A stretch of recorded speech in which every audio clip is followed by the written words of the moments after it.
Hey everybody, Michael Snyder, Pacific Northwest Weather Watch. Today is August 4th, and right now we are looking at the infrared satellite imagery. And as you can see, we got a bit of a train of clouds moving towards the Pacific Northwest.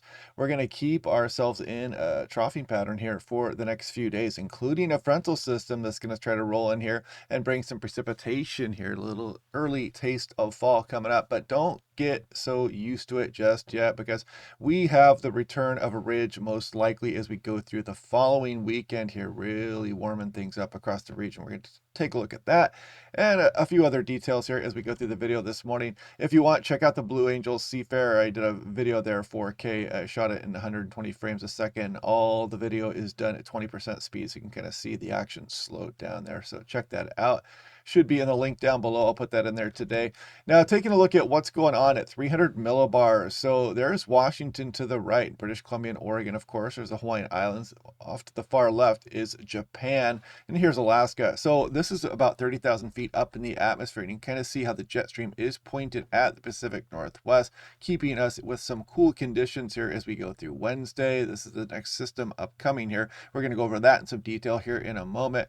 This trough will be with us about through Thursday, and then on Friday it starts to kick off to the east, and then you can see the gears in the machine start to change there. We get this big ridge building out over the Pacific Ocean, starts to shunt that storm track to the north. It's going to protect us here across the Pacific Northwest, and it's going to bring some very warm conditions as we go on in towards next weekend.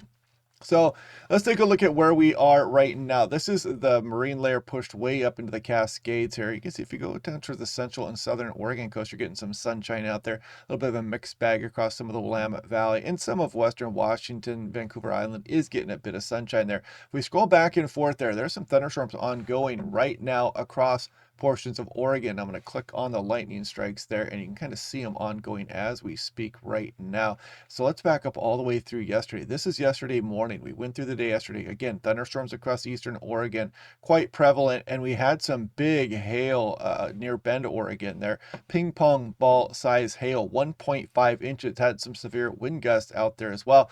And we scroll through the day yesterday. There's sunset, and we start to go to the overnight hours. The thunderstorms continued for portions of eastern Oregon all through the overnight hours to where we are right about now. And we have the potential for some more strong storms today. Now, taking a look at that, the hail reports all right around Bend there. One of those came in at 1.5 inches. There it is right there, 3 miles southeast of Bend. And we had a 62 mile per hour gust out there as well. Now, lightning strikes over the last 24 hours. We did get a few across some of the northern Cascades of Washington, northeast Washington, British Columbia, on into portions of Montana as well. Now, this is isolated dry thunderstorm potential for today, and the day one fire weather outlook does include some portions of Idaho. There's some elevated risk, typical for this time of year. Now, here we go, convective outlook for today. This is mainly a wind threat, but if you go off a little bit further off to the north and east across Idaho and southwest Montana, there is another hail threat today, and a categorical thunderstorm does include some of eastern Washington today also.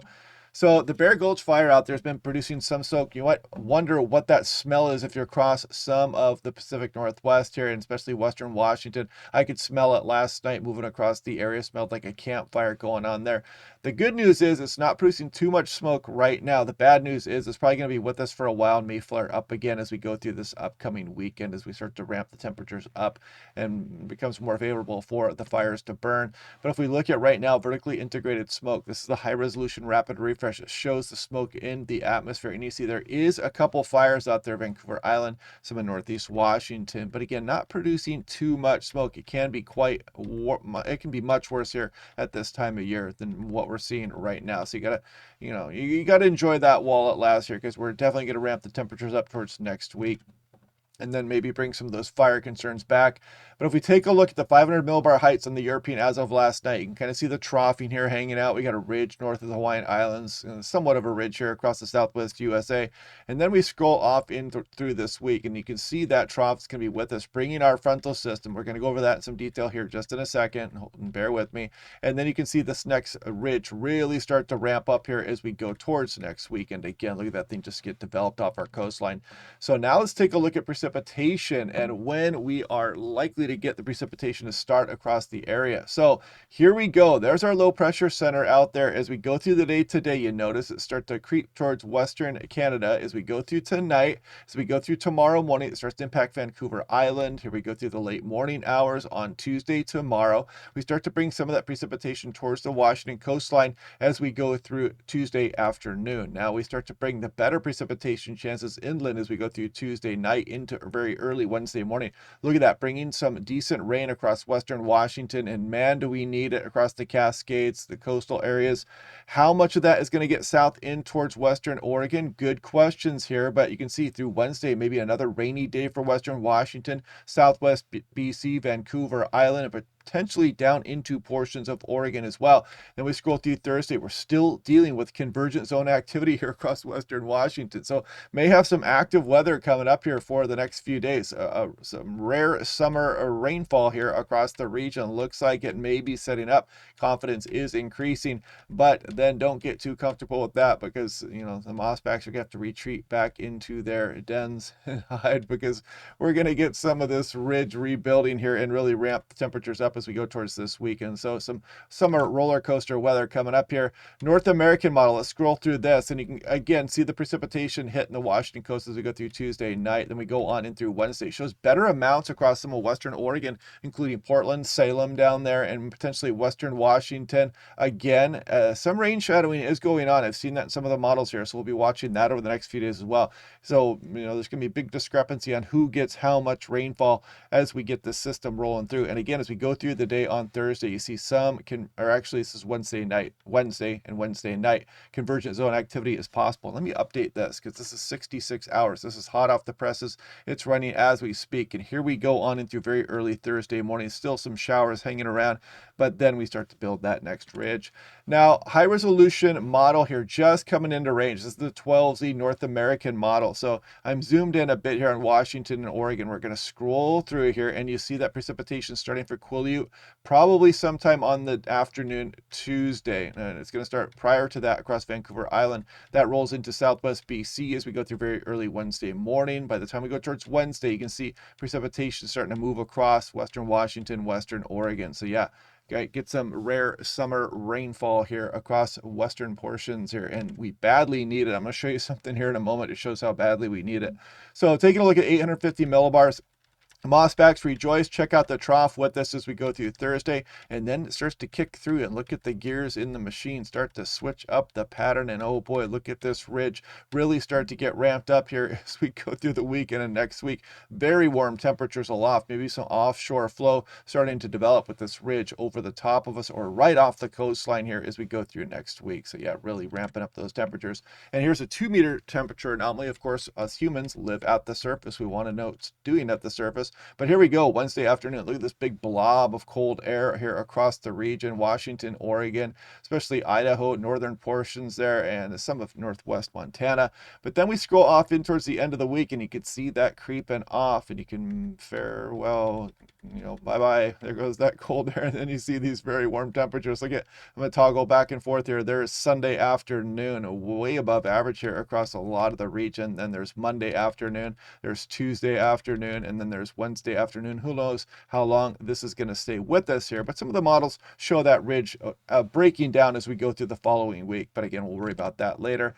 Now, total precipitation in inches on the European model. How much can we expect? Well, this is going to be changing on a daily basis, but let's take a look at it right now. So you can see as we go through the day on Tuesday night, we start to get some of that precipitation across Seattle. Again, it's going to be starting sooner across Vancouver Island and portions of the southwest BC. We start to roll in here towards the day on Wednesday. Now we're through Wednesday afternoon. It does bring some precipitation down towards Portland. Has a bit more difficulty bringing it down through some of the Willamette Valley here, but look at Seattle up over 0.4 of an inch. You go up towards Everett and Marysville, you're looking towards a 1/2 inch. A little bit less. There might be some rain shadowing out there across some portions of the Puget Sound. We have to watch out for that as well. But look at some of these amounts showing up for southwest BC, Vancouver Islands, of the Olympic Mountains. Maybe we'll suppress the Bear Gulch fire fairly well. And then you can see some areas across the Cascades getting up over an inch of precipitation. Very beneficial if this indeed can occur. And then we'll scroll out all the way through the 6-day period, and you can see Seattle setting up 0.7 of an inch of rain. That would be a blessing as well. Now, this is the Palmer Drought Index long-term meteorological conditions. This goes through July 26th. But look at this. We have the worst of the worst extreme drought across some of the Cascades and eastern portions of the Cascades, and severe drought across the Cascades, across the Puget Sound lowlands. This is not a good look here, folks. And we have extreme and severe east of the mountains as well. Northeast Washington, southeast Washington is just in the worst of the worst extreme drought right now. Moderate drought across much of Oregon and severe drought across Northeast. And Idaho is just absolutely been getting hammered here recently. Again, some severe drought and extreme drought widespread here across the region. So we really need this rainfall. So looking at Seattle-Tacoma, the blue line here is the deterministic run. The green line here is the average of all 50 Ensemble members. If you don't know what an Ensemble member is, well, the European runs 50 of these, and we tweak the initial conditions of each one of those, and then we just let them run out. So it kind of helps us correct for any errors in our misunderstandings of the initial conditions of the atmosphere. So here we go. There's our best guess there with the blue line, but the green is a very useful tool as well. As this kind of gives you the average of all 50 Ensemble members. And then also all these little gray lines, those are the individual Ensemble members. So you can see still pretty good spread here on what we can expect as we go through this midweek period with that precipitation. Anyway, so we've watching this on a daily basis.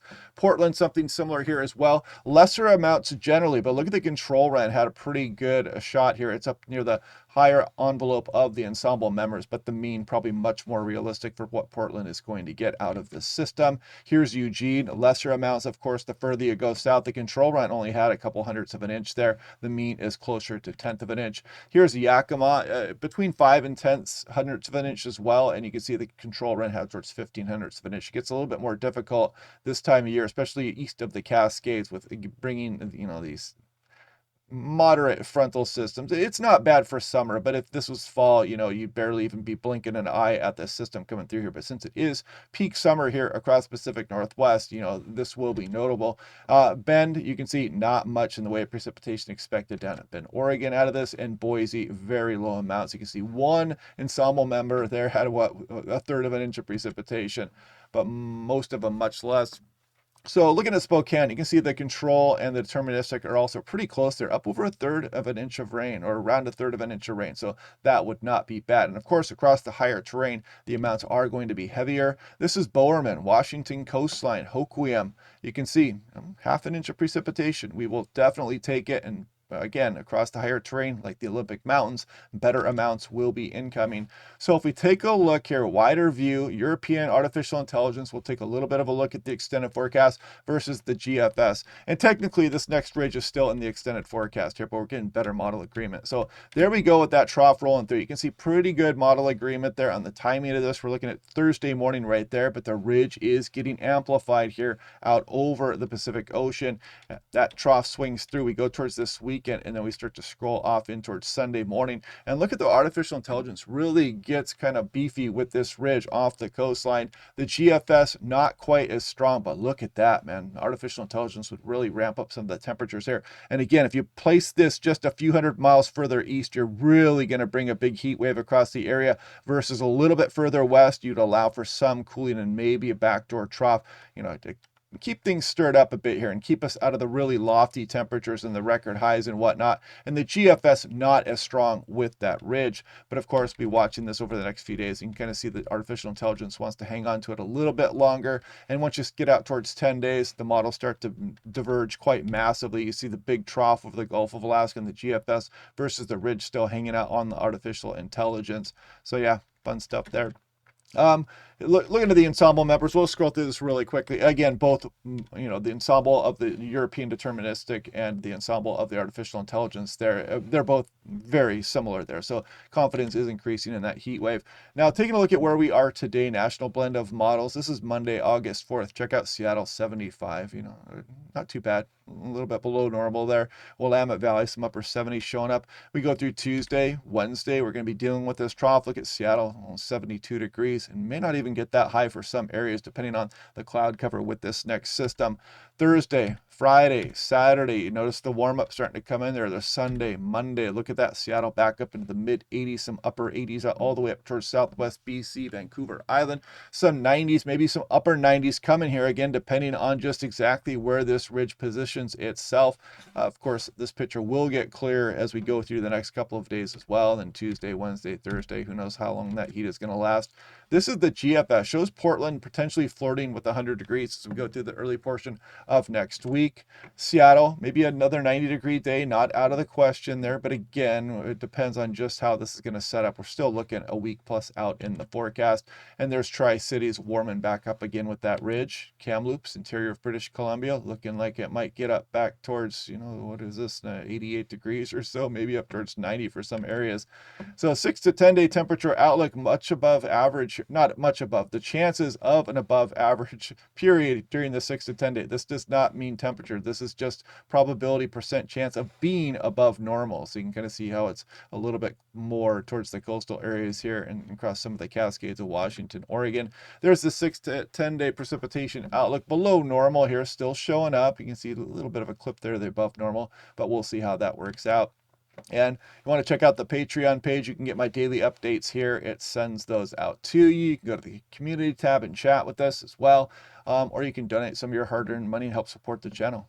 Yeah, anyway, hope you guys are having a good day. Otherwise, I look forward to see what tomorrow's runs bring and what today's runs bring, and we'll go over all that stuff, and we'll see just what kind of impacts we're going to have with this frontal system as it pushes towards Pacific Northwest. You can see the jet stream gearing up here, and yeah, then in the wake of that, we really bring that ridge here back across the area. So summer is not over yet, but looks like a peak summer rainfall event may be in store for portions west of the mountains there. So cross your fingers for that.